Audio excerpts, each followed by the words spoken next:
আসসালামু আলাইকুম প্রিয় ফুটবল ফ্যান্স। ফুটবল দেশের আরও একটি ভিডিওতে আপনাকে স্বাগতম। 2024 প্যারিস অলিম্পিকের ফুটবল ইভেন্টে আজ 27শে জুলাই গ্রুপ পর্বে নিজেদের দ্বিতীয় ম্যাচে ইরাকের বিপক্ষে মাঠে নেমেছিল আর্জেন্টিনা। এই ম্যাচটিতে ইরাককে 3-1 গোলের ব্যবধানে পরাজিত করেছে কোচ হাভিয়ার মাসচেরানোর শিষ্যরা। এ ম্যাচে জয়ের ফলে প্যারিস অলিম্পিকের বি গ্রুপে 2 ম্যাচে 1 জয় ও 1 পরাজয়ে মোট 3 পয়েন্টস নিয়ে পয়েন্টস টেবিলের শীর্ষ স্থানে রয়েছে আলবিসেলেস্তেরা।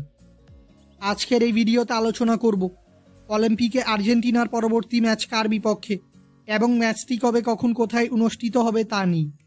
মূল ভিডিওটি শুরু করার আগে আমাদের চ্যানেলে প্রথমবার এসে থাকলে চ্যানেলটি সাবস্ক্রাইব করে আমাদের সাথেই থাকবেন।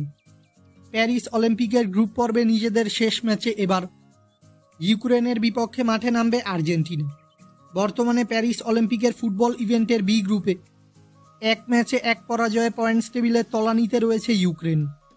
আর্জেন্টিনা ও ইউক্রেনের মধ্যকার এই অলিম্পিকের গ্রুপ পর্বের ম্যাচটি খেলা হবে ফ্রান্সের গ্রুপোমা স্টেডিয়ামে এবং এই ম্যাচটি অনুষ্ঠিত হবে বাংলাদেশ সময় অনুযায়ী আগামী 30শে জুলাই মঙ্গলবার রাত 9টায়। প্রথম ম্যাচে পরাজয় ও দ্বিতীয় ম্যাচে জয়ের ফলে অলিম্পিকের পরবর্তী রাউন্ড অর্থাৎ কোয়ার্টার ফাইনালে কোয়ালিফাই করতে হলে ইউক্রেনের বিপক্ষের এই ম্যাচটিতে জয় পেতে হবে আর্জেন্টিনাকে। ফুটবলের সকল নিউজ এবং আপডেটস পেতে আমাদের চ্যানেলটি সাবস্ক্রাইব করবেন এবং আমাদের সাথেই থাকবেন। ধন্যবাদ।